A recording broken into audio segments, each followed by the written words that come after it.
So, hello guys, good afternoon. It's November 15, 2024 today. So, time check, 11:08 p.m. Okay? So, habang nagsisearch ko guys, tungkol dito sa bagyo, kasi kailangan na natin maganda, hindi naman tayo nag-i-speculate, hindi naman tayo nananakot, so hindi naman tayo alarmist. So, kailangan na natin mag-prepare. So, there's no substitute for preparation. Siyempre, pag nagawa na natin lahat ng preparation, ay magdasal ng marami. Kasi may mga bagay talaga na hindi tayo kontrolado. Okay?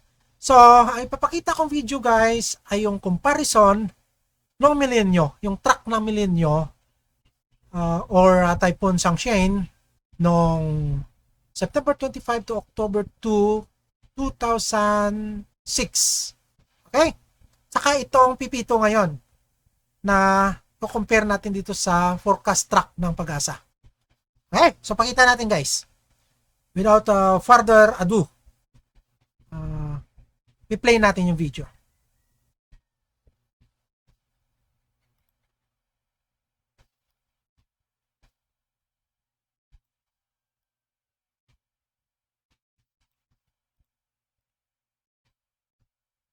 So medyo maliit ang screen kasi kailangan kong paghatiin. Pero klaro naman siguro, klaro naman. So hopefully, pag natapos ko ang video, klaro naman siguro. So ang Pag-asa naman ay naka-animate talaga yan. Kasi sa website yan, sa Pag-asa website. So ito lang ipi-play natin itong sa TikTok. Kasi wala talaga ako makuha ng data sa YouTube or sa mga websites. So play natin.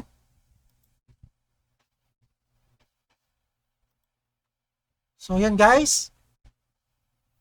So Violent Typhoon Milenyo or Sangshen. So yun ang naging track niya.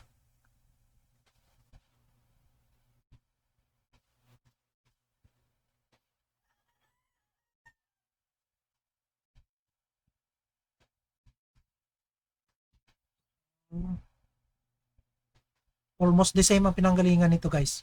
Iba lang ang buwan kasi November na tayo ngayon. Okay? So ulitin natin.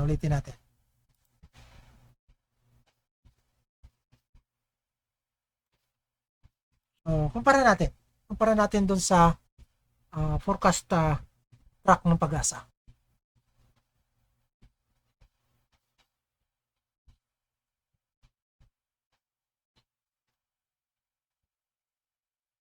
So ito yung nasa hurricane tracking. Nakuha ko sa TikTok ito. So credits to the owner.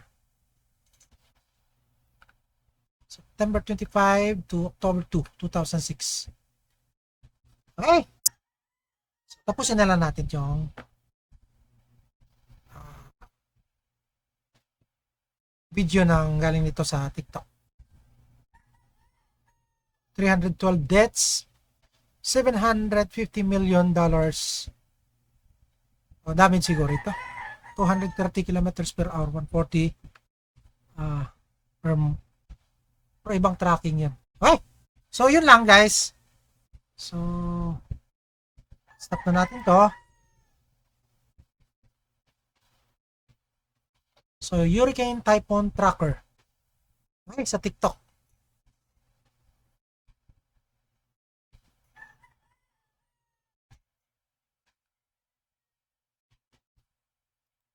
So, yun. So, yun ang naging track nung Milenyo or Typhoon Sangshen. So, ito naman yung sa Pipito.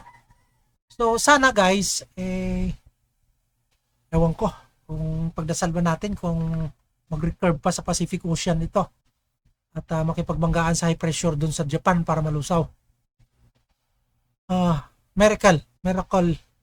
So, pray for miracles. Okay?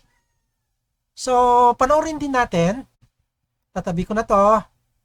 Panoorin din natin yung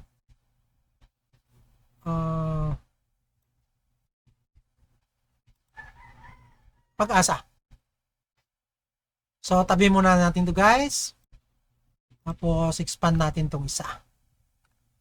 Okay? So, panoorin natin tong forecast track ng Pag-asa. Dito, na naipost nila sa Facebook.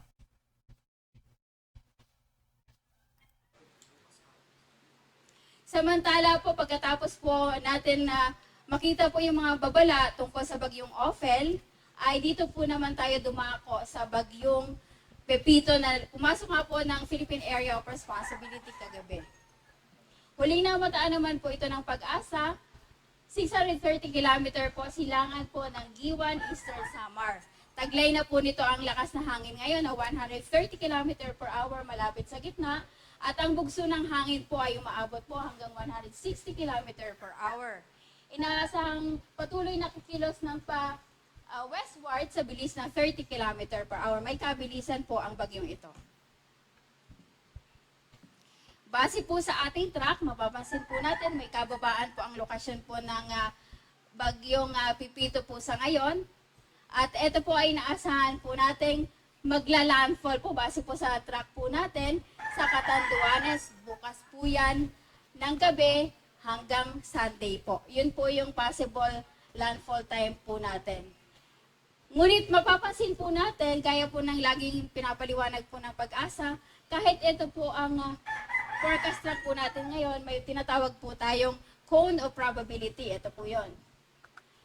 So pwede pong mag-vary o pwede pong mag-landfall dito po from Northern Samar to Sorsogon, Albay, Camarines Sur, ay pwede pong mag-landfall din po yan base po sa ating uncertainty ko. So, hindi lang po Catanduanes ang dapat po nating tutukan sa mga susunod na araw. Kaya lang po mag-prepare po yung mga areas po dito po sa Samar Provinces, Bicol Region, Calabarzon, ilang bahagi po ng Mimaropa, Central Luzon at Northern Luzon. Dahil po, base po sa ating track, ay maaari pong tahakin yung mga rehiyon na yan ng bagyong Pipito. Pause muna natin guys, kasi talagang itong milenyo, nung tumama kasi dati, iba naman ang forecast. Pero, ang nangyari, dumaan dito sa karagatan na dito, at lumakas. At nasapol kami rito sa Southern Tagalog. Dito sa area ng Calabarzon. Tapos sinagasaan hanggang Metro Manila. So, tuloy natin guys, tuloy natin. Pero, as a recollection nung nangyari, yung lumipad ang bubong namin dito, dumapa lahat ng puno ko.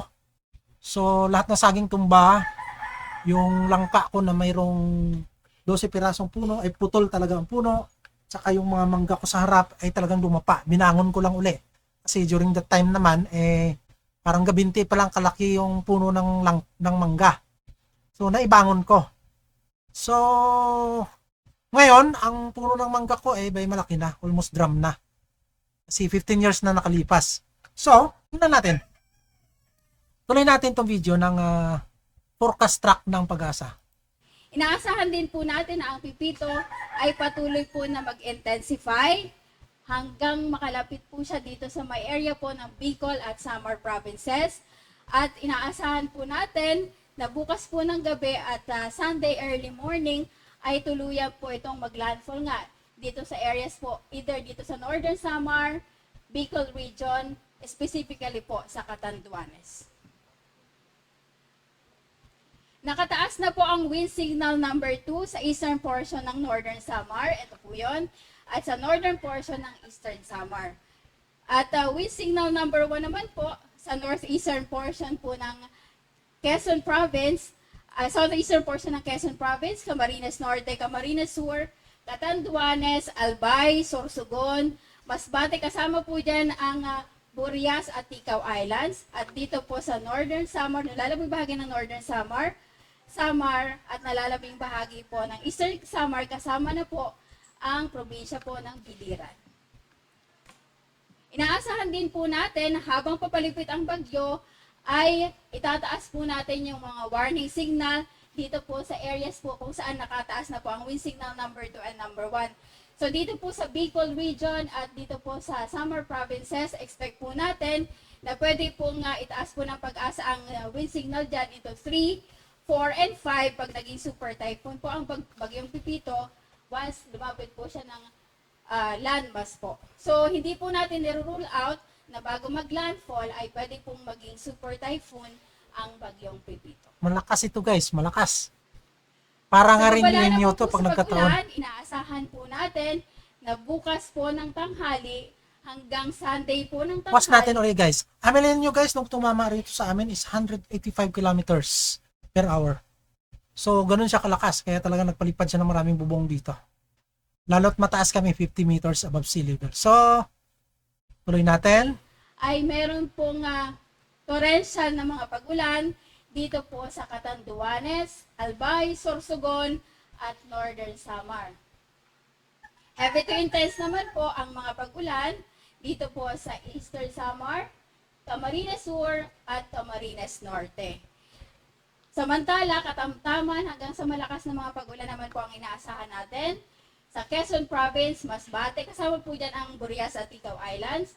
Dito po sa Samar, at dito po sa may Biliran, kasama na po ang Leyte Province. Simula naman po linggo ng tanghali hanggang Monday po ng tanghali, inaasahan natin na dadami po yung lugar na magkakaroon po ng malalakas na pagulan. Simulan po natin sa intense to torrential. Ibig sabihin po, walang humpay po ang mga pagulan na inaasahan po natin dito po sa areas kung saan po nakapula po yung mapa. So dito po sa Aurora, Quezon, Camarines Norte, Camarines Sur, Catanduanes, inaasahan natin habang dumadaan ang bagyong Pipito ay walang humpay po ang pagulan dyan kasabay po ng kanyang pagdaan. Samantala, matitinding mga pagulan din po ang inaasahan pa rin sa Albay, Sorsogon, Northern Samar, Marinduque, Cavite, Laguna, Rizal, Metro Manila, Bulacan, at Nueva Ecija. Samantala naman po, katamtaman hanggang sa mga malalakas na pagulan naman po ang inaasahan pa rin dito po sa Samar, Eastern Samar, Masbate, kasabay na po ang Romblon, Oriental Mindoro, Batangas, Pampanga, Bataan, Zambales, Tarlac, Pangasinan, Nueva Vizcaya at Quirino. Kung mapapansin po natin, yung buong Luzon, kasama na po yung malaking bahagi ng Eastern Visayas, ay sakop po ng hazards po na maaaring idulot po ng bagyong Pipito habang ito po ay namamaybay dito sa rehiyon po ng Eastern Visayas, Bicol Region, Calabarzon, Mimaropa, Central Luzon, at meron din pong area sa Northern Luzon. Samantala naman po, ang banta po ng storm surge sa bagyong Ophel. Okay guys, so puputulin na natin dyan.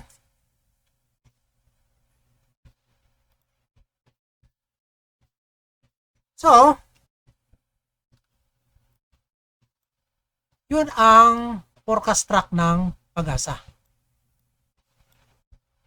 So, hindi naman tayo meteorologist, hindi naman tayo weather forecaster, okay? So, sana lang, ganun na nga ka-sophisticated. Ganun na ka-modern ang technology na mayroon ang Pag-asa. Para kahit pa paano, medyo closer naman yung ating forecasting, no? Sa Pilipinas. Kasi, ang panahon ng milenyo talagang dumaan doon sa karagatan. Katapos tumama sa Bicol ay dumaan sa karagatan, lumakas uli bago sumapol dito sa amin sa Southern Tagalog, sa Calabarzon area hanggang Metro Manila. Kaya noon halos lamesa ang laki ng puno ng mga puno ng akasya diyan sa Greenbelt, Makati ay nagbuwalan. So mga dadrum ka na nakalaki yung puno ng akasya nung napapasyal ako doon pagkatapos ng bagyo ay nagbuwalan. So yung iba marang lamesa nakalaki yung puno ng akasya nagbuwalan. So ganun kalakas yung milenyo. So sana naman hindi makagaya ng milenyo ito. So yun lang guys. Wala naman na rin siguro kung may dagdag kasi hindi naman tayo weather forecaster. So ang aking video ay more on technology and devices, gardening, livestock raising, so DIY, So, kaya lang naman natin na-tackle to kasi simple. Ang ginagamit kasi sa forecasting ay technology din. As a matter of fact, ay higher technologies. Okay? So, sana, ganun na kaganda nga ang technological advancement ng ating Weather Bureau ng Pag-asa para kahit papano maiwasan naman yung kung hindi man totally at least maibsan man lang yung casualty, maibsan yung mga damages, makapag-prepare yung tao, di ba? So yun lang naman, kasi we cannot play against the forces of nature. So ang nature ay more powerful than science. So, hindi pa nagawa ng science ang isang teknolohiya na kayang mag-control ng forces of nature. So, Tagalogin talaga natin. Sa English, science have not created yet a technology that can control the forces of nature. Okay?